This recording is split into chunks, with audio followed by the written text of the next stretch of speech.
你是否曾有过这样的经历？满心欢喜地信任一个人，却在关键时刻被背叛，甚至因此付出沉重的代价。职场新人初入公司，把同事当作可以信赖的伙伴，面对对方的冷嘲热讽，也选择默默忍受，却没想到在项目汇报时，同事故意放大他的失误，险些让他失去工作。还有某公司老板因过度信任副总，将核心业务全权交托，结果副总在竞争对手的诱惑下卷走千万资产，让公司一夜之间濒临破产。这些血淋淋的现实都在告诉我们，在社交中，盲目信任往往是悲剧的开始。真正的顶级社交心法是先把别人想成坏人，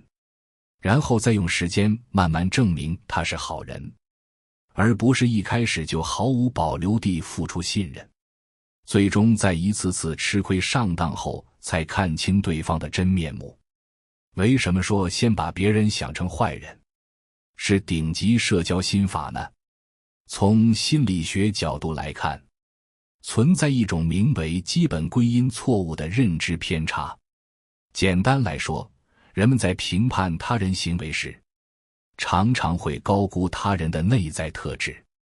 却低估了外部情境对其行为的影响。比如，当销售经理看到下属业绩不佳，第一反应往往是认为下属懒惰，而忽略了可能存在的竞争对手过于强大、市场环境突变等外部因素。这种认知偏差会让我们在社交中过早地对他人产生信任，仅仅因为对方表面上的热情友好，或者几次愉快的交流，就放下戒备，从而陷入被动。在日常生活中，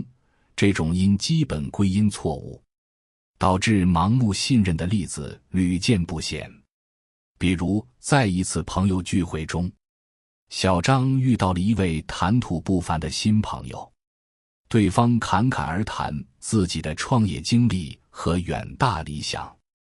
小张被其魅力折服，很快将对方视为知己。然而，没过多久，这位新朋友就以资金周转困难为由向小张借钱。小张出于信任，慷慨解囊，可对方拿到钱后便消失得无影无踪。小张正是因为被对方表面的优秀特质所吸引，而忽视了对其真实品行和借钱动机的深入了解，才落入了骗局。而当我们先假设对方是坏人，就能有效规避这种认知陷阱。我们会更加关注对方的实际行动，观察其在不同情境下的表现，通过时间和事件来检验对方的真实品行，让自己在社交互动中始终保持清醒的头脑，降低被欺骗的风险。现实生活中，因信任过度而付出惨痛代价的案例比比皆是。职场中，李娜的遭遇绝非个例。很多职场新人怀揣着对同事的善意与信任，毫无保留地分享工作思路和个人想法，却不料这些信息成为他人上位的垫脚石。就像有人曾将自己的项目创意告诉同事，结果对方转头就据为己有，在领导面前邀功。更有甚者，有些同事表面上和和气气，背地里却在绩效考核时恶意给他人打低分，只为了提升自己的排名。在商业领域，某公司老板李总对副总张浩的信任更是到了极致，不仅将核心客户资源全权交给对方，甚至对财务主管提出的风险警告也置之不理。最终，张浩在利益诱惑下，带着全部客户资源投奔竞争对手，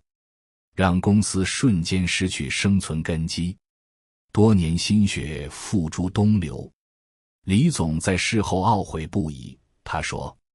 我以为大家都是为了公司好，却忘了人心是复杂的，利益面前，有些人的底线会变得很低。”在朋友关系中，信任过度同样可能带来伤害。有人曾与几个朋友关系亲密，时常一起吐槽班级里的人和事，本以为这是朋友间的私密交流，却没想到其中一人添油加醋地将这些话传播出去，导致自己被全班误解指责，曾经的友情也支离破碎。还有些人因为信任所谓的朋友，将自己的信用卡借出去，结果对方肆意消费却不还款，最终让自己背上巨额债务。这些真实发生的故事都在警示我们，盲目信任他人，不加以防范，就如同在社交战场上赤手空拳，极易成为他人的目标，让自己陷入困境。我们该如何将先把别人想成坏人这一社交策略应用到实际生活中呢？首先，要保持警惕，但不过分怀疑。这并不意味着我们要对所有人都充满敌意，像刺猬一样竖起全身的刺。与陌生人交往时，我们可以从一些细节入手，观察对方的言行举止，比如留意对方是否能做到言行一致，答应的事情能否按时完成。在与他人交流时，观察对方是否尊重他人的观点，会不会随意打断别人说话。我们还可以关注对方在面对突发情况时的反应，例如在餐厅用餐时，服务员不小心打翻了饮料，看对方是选择恶语相向还是宽容谅解。这些细节往往能反映出一个人的真实品性，但同时也不要一开始就对对方抱有敌意，将对方视为敌人。我们还可以通过一些小的合作或任务，设置一些小挑战，观察对方的应对方式，以此来初步判断对方的可信度。信任的建立需要时间的沉淀和行动的验证。在职场中，我们可以通过长期的项目合作，观察同事在面对压力、利益冲突时的表现。当项目时间紧迫、任务繁重时，看对方是选择积极承担还是推诿责任。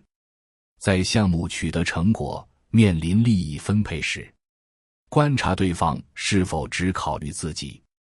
还是会兼顾团队整体利益。例如，在一个重要的项目中，团队成员需要连续加班赶进度，有的同事虽然疲惫不堪，但依然坚守岗位，认真完成自己的任务，还主动帮助其他进度慢的同事，而有的同事却总是找借口请假，甚至在项目关键时刻消失不见。通过这样的考验，我们就能清楚地分辨出谁是真正值得信赖的伙伴。在朋友关系中，困难时刻最能检验友情的真伪。当我们遇到困难，比如生病住院、经济危机时，看朋友是否愿意伸出援手，是真心实意的帮忙，还是找借口推脱。曾经有一位年轻人创业失败，欠下了巨额债务，身边的朋友大多对他避之不及，生怕被牵连。但有一位朋友不仅没有远离他，还主动借钱给他周转，帮他分析失败原因，鼓励他重新振作。最终，这位年轻人在朋友的帮助下成功东山再起，两人的友谊也更加深厚。只有通过这些不同情境下的长期观察和考验，我们才能真正了解一个人，判断其是否值得信任。在社交过程中，建立清晰的社交边界至关重要。我们要明确自己的底线和原则，坚决不轻易妥协。在职场中，每个人都有自己的工作职责和权限。当有人提出越权要求时，比如同事让我们帮忙完成其分内工作，还美其名曰互相帮助，我们要果断拒绝，坚守自己的工作边界。同时，对于一些涉及公司机密的信息，更要严格保密，不能因为对方和自己关系好就放松警惕。在朋友关系中，我们也要保护好自己的隐私和个人空间，不随意透露过多的个人信息，比如自己的家庭经济状况、感情经历等。如果朋友总是试图突破这些边界，不断追问我们不想回答的问题，或者提出一些不合理的要求，比如让我们帮忙做违背道德的事情，我们就需要对这段关系保持警惕，重新审视对方的意图，采用先把别人想成坏人的社交策略。从长远来看，能给我们带来诸多好处。首先，它能有效避免我们受到伤害和损失。通过保持警惕，仔细观察和验证对方的可信度，我们可以及时发现潜在的风险。比如在职场中，若发现同事总是在背后搞小动作，试图破坏团队和谐，我们就可以提前做好防范，避免被其利用，保护自己的职业发展。在朋友关系中，如果察觉到朋友的行为异常，总是在利益面前表现得过于自私，我们也能及时调整相处方式，避免受到情感上的伤害。其次，当我们通过时间和行动验证对方确实是值得信赖的人后，建立起来的信任关系会更加稳固。这种信任不是基于一时的好感或冲动，而是经过了重重考验，是对对方人品和能力的深度认可。在职场中，与这样的同事合作，我们会更加默契，愿意为共同的目标全力以赴。在朋友关系中，与这样的朋友相处，我们会更加安心，能够放心地分享自己的喜怒哀乐，彼此的关系也会更加深厚长久。就像那些一起经历过风雨的团队和朋友，他们之间的信任和情谊，远远比那些轻易建立的关系更加坚实可靠。当然，有人可能会反驳，认为这种策略过于多疑，会影响人际关系。不可否认，如果我们对所有人都保持过度怀疑的态度，确实容易陷入孤独和孤立。比如在家庭关系中，有些人因为童年经历的影响，对配偶过度怀疑，总是无端猜测对方的行为动机，查看对方的手机信息，跟踪对方的行踪，最终导致夫妻关系破裂。但我们倡导的先把别人想成坏人，并非是让大家走向极端，而是在怀疑和信任之间找到一个平衡点。我们应该在保持警惕的同时，给他人一个证明自己的机会。怀疑与信任并非完全对立，而是可以相互转化的。在与陌生人交往时，我们可以先保持一定的距离，通过观察对方的行为，逐步增加对其的信任。在与熟人交往时，虽然彼此已经有了一定的了解，但也不能完全放松警惕，要在信任的基础上，对对方的行为保持适度的关注，避免被对方的表面行为所迷惑。而且，我们还需要根据不同的情境和对象，灵活调整自己的怀疑和信任程度。在与商业伙伴交往时，涉及到利益问题，我们需要保持高度警惕，通过合同和法律手段来保障自己的权益。而在与家人和朋友相处时，我们可以适当降低警惕，给予对方更多的信任和理解，但也不是毫无底线的盲目信任。社交是一门复杂的艺术，也是一门需要不断学习和实践的科学。顶级的社交心法，先把别人想成坏人，再用时间和行动证明他是好人。这不是对人性的悲观，而是一种基于现实的智慧。它能帮助我们在复杂的社交丛林中更好地保护自己，避免受到伤害和损失，同时也能让我们建立起真正稳固、